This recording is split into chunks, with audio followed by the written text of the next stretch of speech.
Hello అండి, అందరికీ నమస్తే. ఈరోజు కాకరకాయ ఏపుడండి. కొంతమంది ముద్దకూర అంటారు, కొంతమంది ఉల్లికారం అంటారండి. దానికి కాకరకాయలు శుభ్రంగా కోసుకొని ఉప్పేసి ఒక అరగంట నానబెట్టాలండి.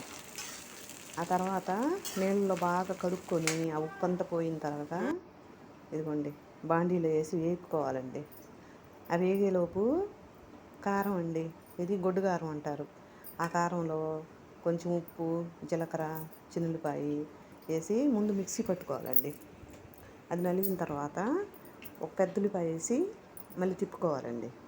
ఉల్లికారానికి కదా, పెద్ద ఉల్లిపాయ కూడా తిప్పుకున్న తర్వాత ఆ కాకరకాయలన్నీ వేరే ప్లేట్లో తీసుకొని నూనె తీసేయాలండి. ఏపుడుకు పోసాం కదా నూనె, ఆ నూనె అంతా పక్కన అదిగోండి ఏగిని చూసారా, నూనె అంతా పక్కన పెట్టేసుకొని బాండీలో ఖాళీ చేసుకొని కొంచెం నూనె కాకరకాయలో ఉంటుందండి, ఎక్కువ ఆయిల్ తినకూడదు కదా.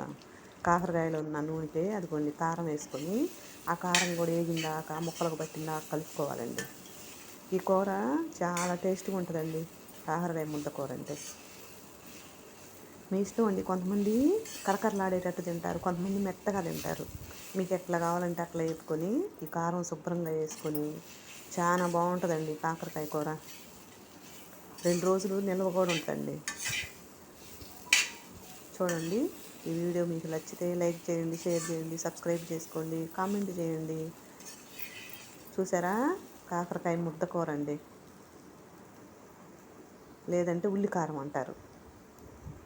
కొన్ని చోట్ల కొంతమంది కొన్ని లాభం ఇస్తారు. థ్యాంక్ యూ అండి.